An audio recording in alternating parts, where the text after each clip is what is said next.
Hello students, good morning. Students, हमने पिछली classes maths के लिए थी। आज की क्लास उन स्टूडेंट्स के लिए है जिनको इंग्लिश से डर लगता है। ठीक है, तो इंग्लिश से जो उनका डर है उसको हम हमेशा के लिए खत्म कर देंगे।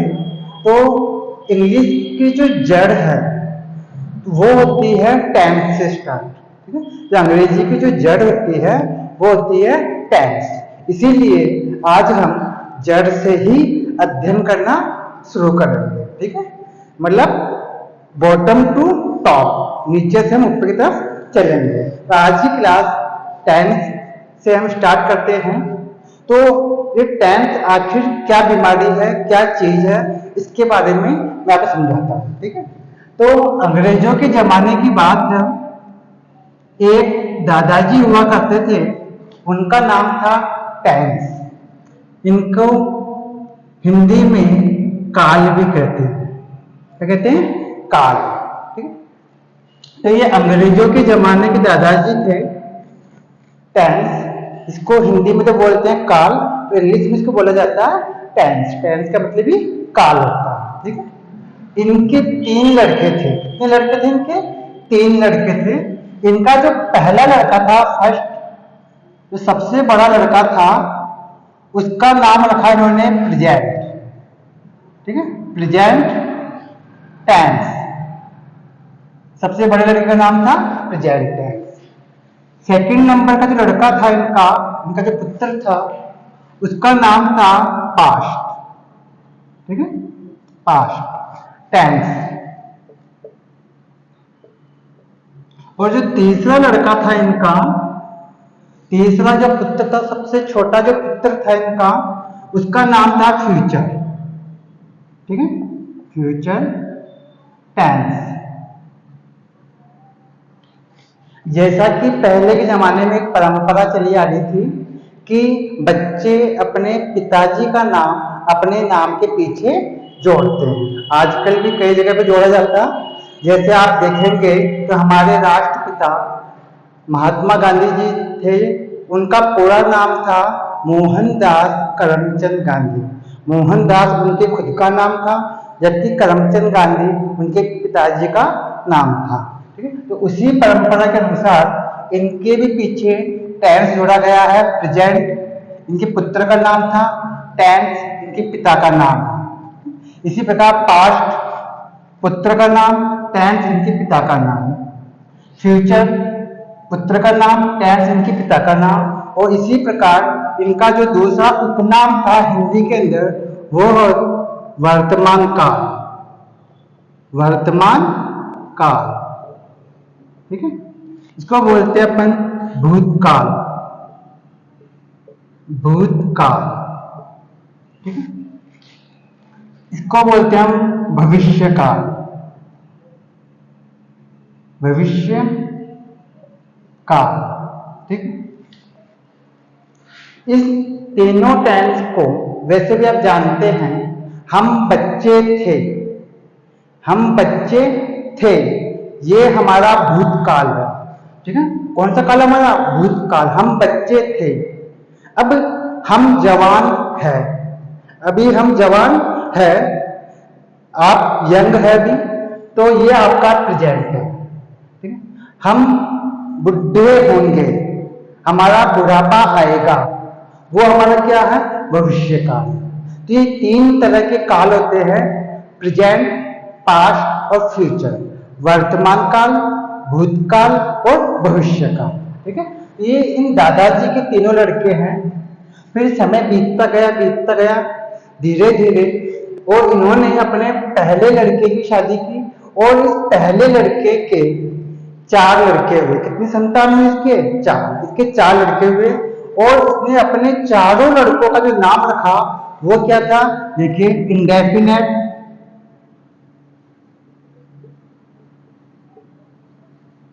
इंडेफिनेट। ठीक है, सबसे बड़े लड़के का नाम था इंडेफिनेट। दूसरा सेकंड नंबर पे जो लड़का हुआ, ये फर्स्ट नंबर लड़का था। सेकंड नंबर पे जो लड़का हुआ, उसका नाम रखा इन्होंने कंटिन्यूअस। कंटिन्यूअस। तीसरा जो लड़का हुआ जो कि काफी एक्टिव था, हर चीज में परफेक्ट था, इसलिए उसका नाम रख दिया परफेक्ट। थर्ड नंबर भी लड़का हुआ, उसका नाम रखा परफेक्ट।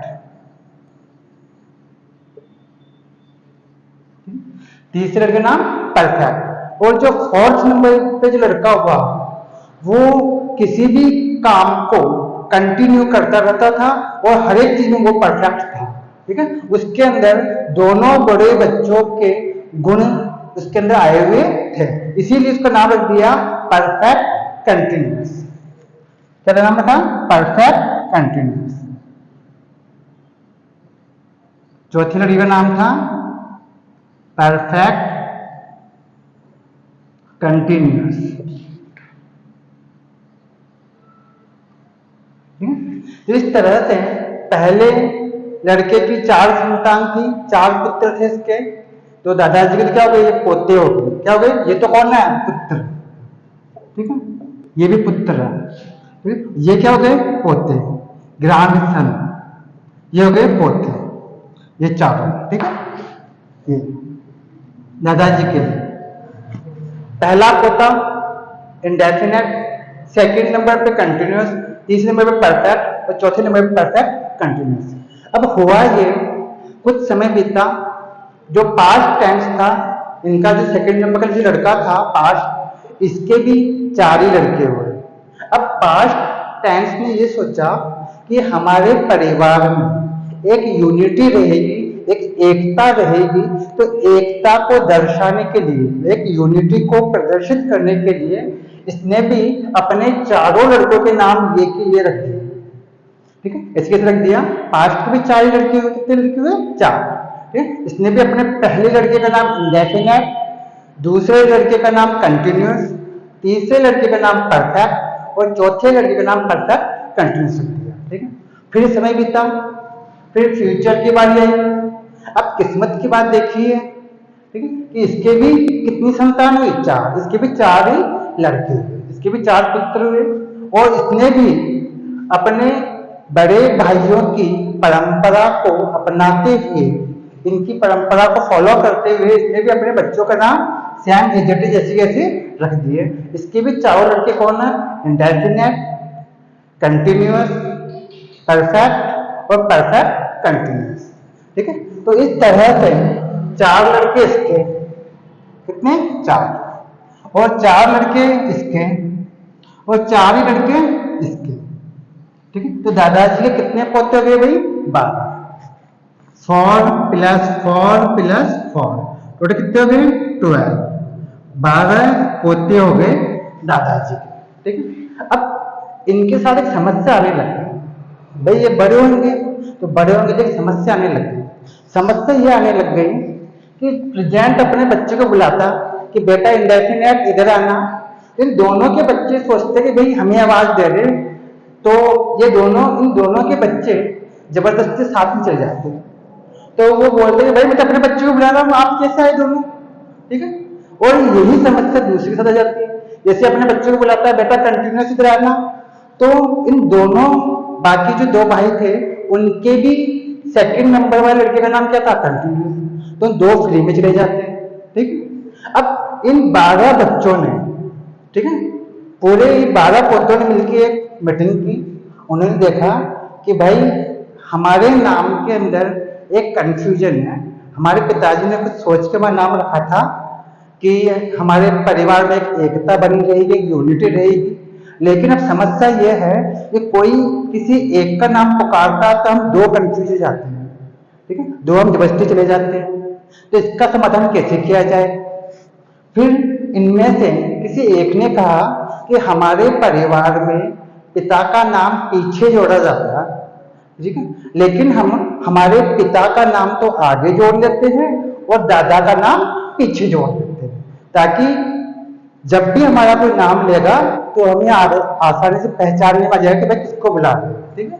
तो इस तरह से इस प्रेजेंट के जो 4 लड़के हैं उन्होंने अपने नाम के आगे अपने पिता का नाम जोड़ लिया और दादा का नाम पीछे जोड़ लिया। इसके जो 4 लड़के थे उसका नाम हो गया present indefinite, present continuous, present perfect और प्रेजेंट परफेक्ट कंटिन्यूस। ठीक है, तो प्रेजेंट के 4 लड़के हो गए, present indefinite, present continuous, present perfect और प्रेजेंट परफेक्ट कंटिन्यूस टेंस। ठीक है, इसी प्रकार जो पास्ट के 4 लड़के थे उनका भी नाम यही था सेम, तो इसके चारों लड़कों ने भी अपने पिता का नाम अपने नाम के आगे ऐड कर लिया। इसके चारों लड़कों का नाम क्या हो गया भाई? Past indefinite, past continuous, past perfect और पास्ट परफेक्ट कंटिन्यूस। और इसी प्रकार फ्यूचर के जो 4 लड़के थे इनके चारों लड़कों का नाम हो गया future indefinite, future continuous, future perfect और फ्यूचर परफेक्ट कंटिन्यूस। ठीक है, इस तरह से ये 12 पोते हो गए। कुछ समय पश्चात 10 के 100 वर्ष पूरे हो गए। प्रेजेंट, पास्ट, फ्यूचर ये पूरे हो गए। अब आज के जमाने में इन 12 जो पोते हैं, जो ग्रैंड सन है, इन्हीं का जमाना है और पूरा टैक्स इन्हीं 12 के ऊपर टिका हुआ है। ठीक है, अब देखिए, अब जैसे आपके हाथ के अंदर 5 उंगलियां हैं, अब 5 उंगलियां तो बराबर नहीं हो सकती ना, तो उसी प्रकार ये जो 12 बच्चे हैं, ये जो 12 पोते हैं, इनकी सबकी विशेषता एक समान कैसे हो सकती है? ठीक है, तो किसी की क्या विशेषता होगी, किसी की क्या विशेषता होगी, सबकी विशेषता क्या होती है? अलग अलग होती है। ठीक है, तो इनकी हम विशेषताएं पढ़ेंगे कि किस मतलब पोते की क्या पहचान है, मतलब किस टेंस की क्या पहचान होती है सब। जैसे मान लीजिए आपके घर में अगर 5 भाई बहन हैं, हो सकता कोई एक भाई पढ़ने में अच्छा हो सकता कोई दूसरा भाई आपका खेलने में अच्छा हो, कोई डांस करने में अच्छा हो, तो प्रत्येक भाई की अपनी अपनी अलग अलग विशेषताएं होती है। तो उसी प्रकार इन 12 पोतों की भी अपनी अपनी अलग अलग विशेषताएं होती है। इनकी विशेषताओं के बारे में हम अध्ययन करेंगे। ठीक है, अब दूसरी बात ये कि भाई अंग्रेजी किस प्रकार से बनाते हैं। ठीक है, तो आप इनसे इंग्लिश, इनसे अंग्रेजी किस प्रकार बनाई जाती है पहले हम उसको समझ लेते हैं। ठीक है, अब देखिए, मिल लिए 12 पोतों से। अब देखिए,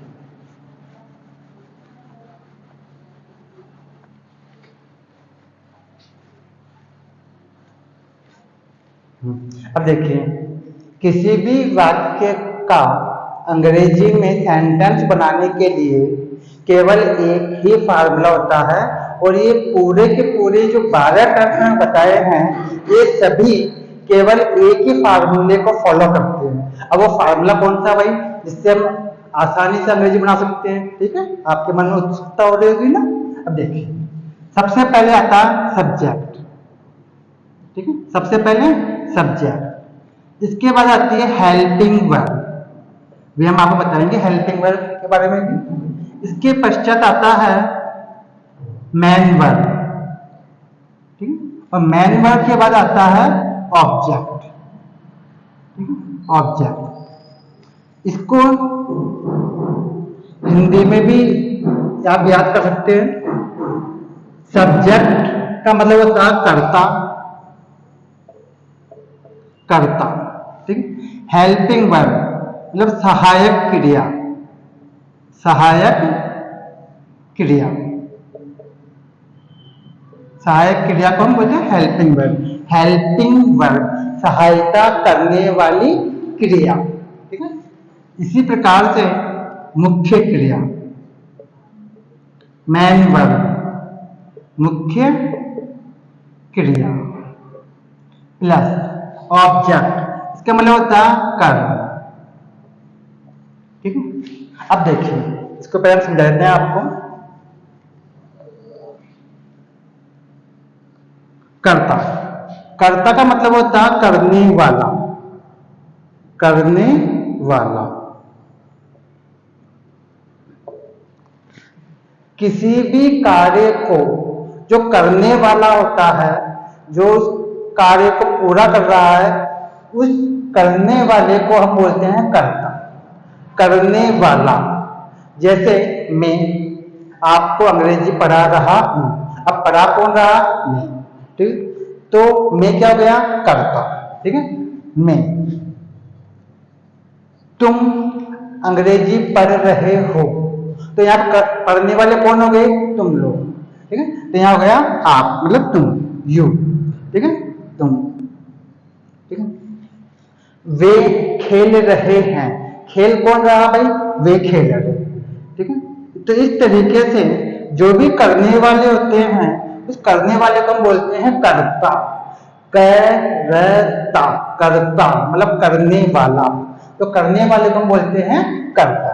अब सेकंड नंबर पे आता है हेल्पिंग वर्ब। अच्छा, एक चीज ध्यान देखना कि करने वाले में किसी का नाम भी हो सकता है, जैसे सीता गाना गाती है। अब भाई गाना कौन गाती है, सीता गाती है, सीता गाना गा रही है। टीचर हमें पढ़ाते हैं, भाई पढ़ाते कौन है, टीचर पढ़ाते हैं, तो टीचर क्या हो गया, करता। तो किसी व्यक्ति का नाम या किसी व्यक्ति को प्रदर्शित व्यक्त करने वाले शब्द क्या कहलाते हैं, कर्ता। ठीक है, किसी व्यक्ति का नाम भी हो सकता है या किसी व्यक्ति के लिए प्रयोग में लाए गए शब्द कर्ता कहलाते हैं, जिसे हम बोलते हैं सब्जेक्ट। ठीक है, अब आते हैं हम हेल्पिंग वर्ब, सहायक क्रिया। सहायक क्रिया प्रत्येक टेंस की अलग अलग एक क्रिया होती है। ठीक है, जैसे is, am, are, was, were, has, have, had. ठीक है, विल बी, शैल, विल, ये सब क्या है, सहायक क्रियाएं हैं।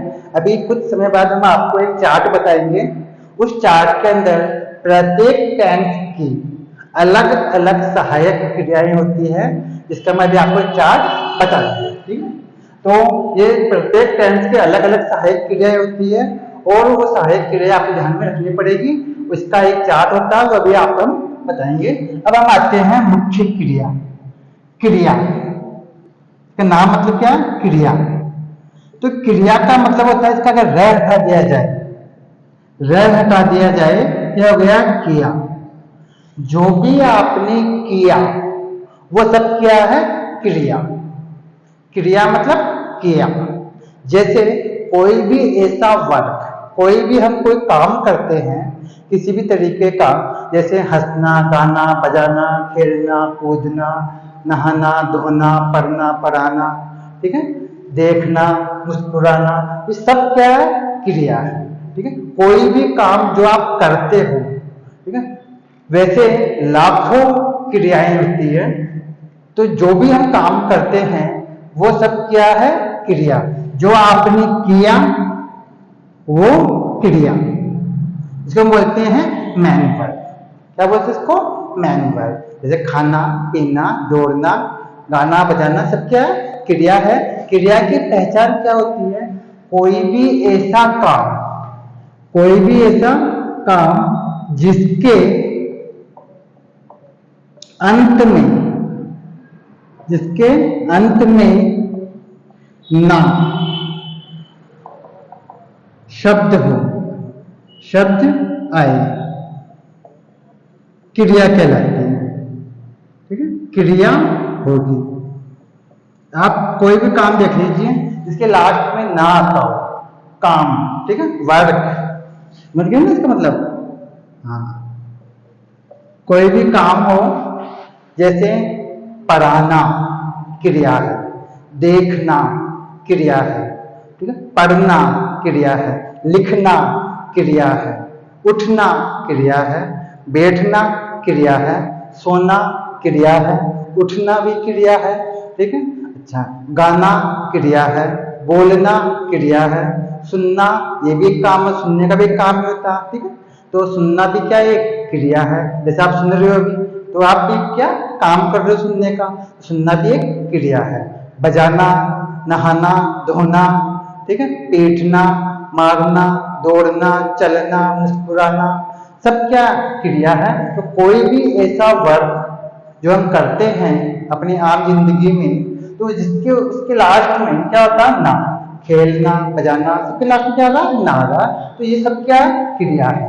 अब जो क्रिया होती है, जो आपने काम किया है, इस क्रिया के 3 रूप होते हैं। ठीक है, एक होता है फर्स्ट फॉर्म, एक होती है सेकंड फॉर्म और एक होती है थर्ड फॉर्म। जैसे आप देखा होगा गो, वेंट, गॉन, आपने पढ़ा होगा ये तो क्रिया के रूप, गो, वेंट, गॉन।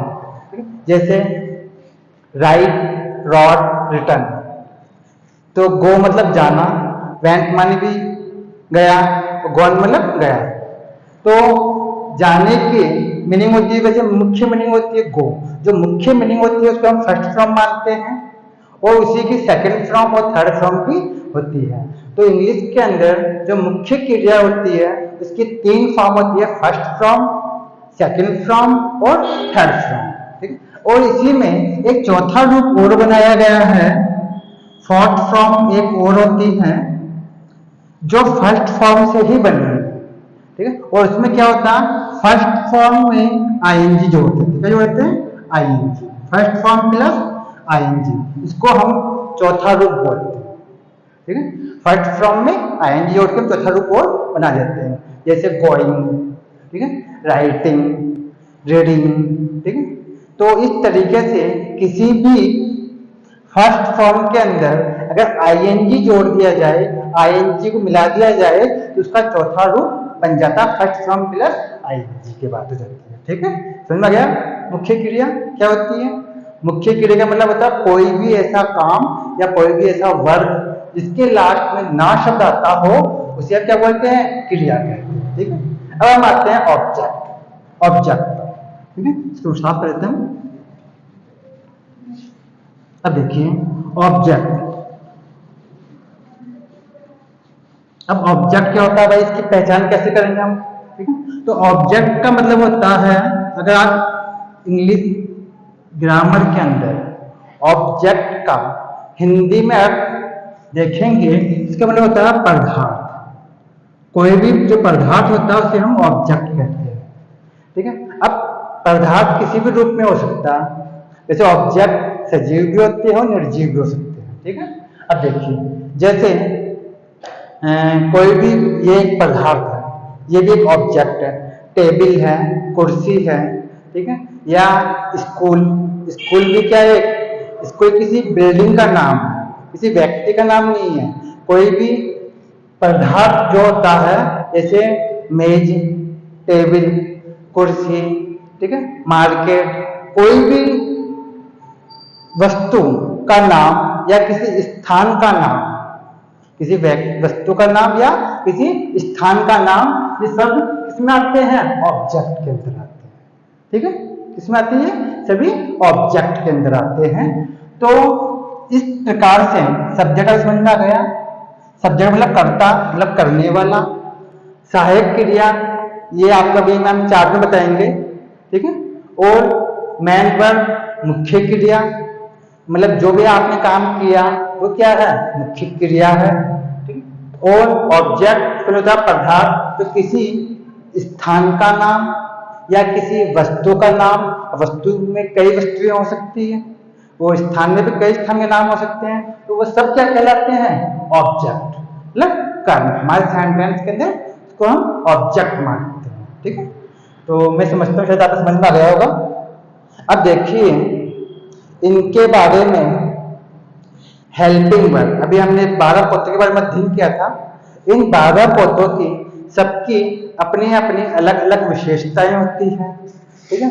और विशेषताओं के साथ साथ इनकी सबकी अपनी अपनी अलग अलग हेल्पिंग वर्ब भी होती है।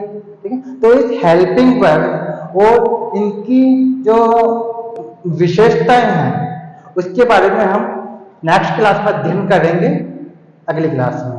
तो आप कंटिन्यू देखते रहिए, और अगर आपको अच्छा लगा तो आप अपने चैनल को सब्सक्राइब जरूर कर लीजिए। ठीक है, थैंक यू।